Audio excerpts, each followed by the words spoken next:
Get ready for your dictation. The dictation starts in 5, 4, 3, 2, 1. Mr. Vice Chairman, Sir, I would like to speak on this bill in the interest of the rapid economic growth in the country.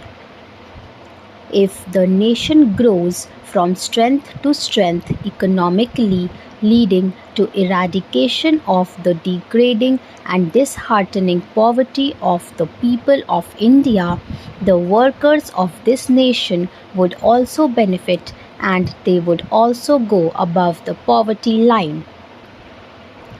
Sir, I would like to mention here that the plantation crops, as understood by the term so far, namely coffee, rubber, tea, and cardamom, have been giving this nation substantial amount of the much coveted foreign exchange annually. It must be noted that coffee exports alone have given our country during the last 5 years over rupees 1000 crores in foreign exchange by way of export earnings and export duties. I must also bring to the attention of this House that the famed tea industry in India today has become a sick industry affecting lakhs of workers and the tea planters. Sir, we ought to know that in the agricultural sector, the plantation labor is the best organized one and is getting nearly the same treatment, facilities, and amenities like the industrial labor. Sir, coming from a plantation district of Karnataka, I sincerely agree that the welfare measures provided in the Act must be faithfully implemented and strictly enforced. But I cannot subscribe to the view taken by some that the planters generally are exploiters and are inimical to the interests of their own workers and that they must be dealt with severely. Sir, most of the planters of today are educated and they know that contented labor is conducive to productivity and peace in the estates and therefore would like to provide all the welfare measures and amenities to the workers. Sir, I would like to point out some of the very draconian, discriminatory, and invidious urban directed amendments made in the Plantations Labour Amendment Bill 1973. Sir, the Plantations Labour Act is sought to be applied now even to holdings of 5 hectares and above, employing 15 persons and more.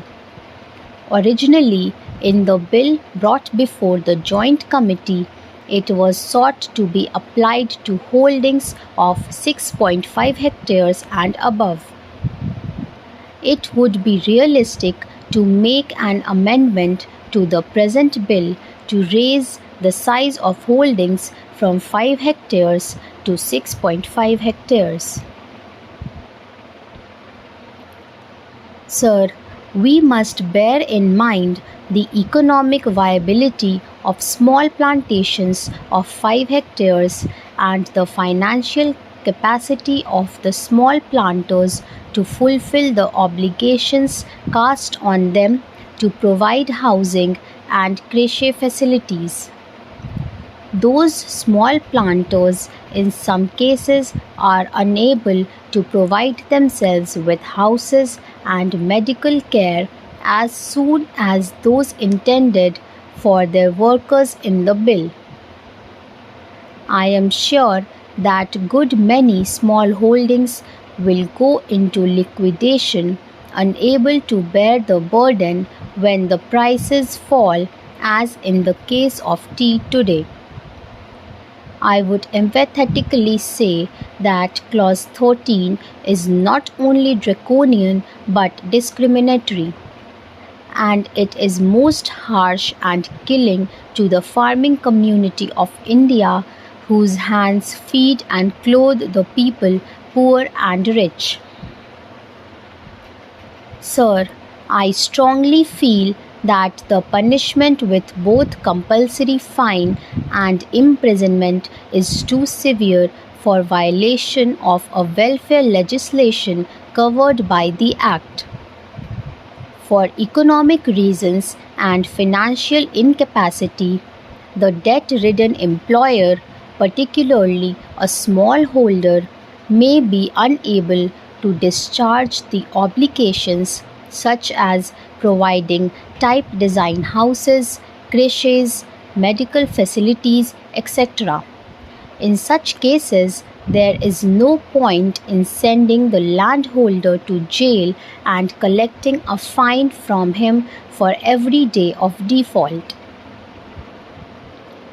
The relevant provisions in the bill are made more stringent than the Factories Act, under which, in the case of a further offence, the court is given the discretion to punish the defaulting employer.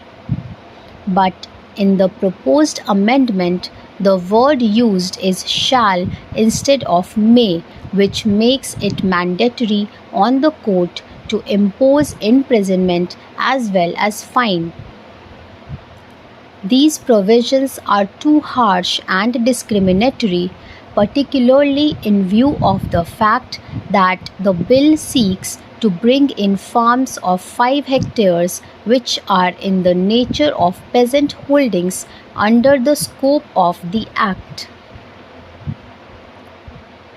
Sir, I would like to ask the government of the people, for the people and by the people, in the name of the farmers of India, why it wants to treat a farmer as a criminal and to be imprisoned for such an offence, while it does not do so for a factory owner of a city.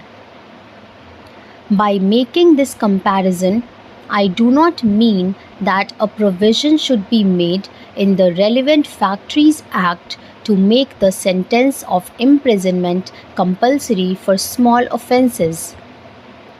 Let me make it clear that I am not speaking against the interests of the workers in the plantations.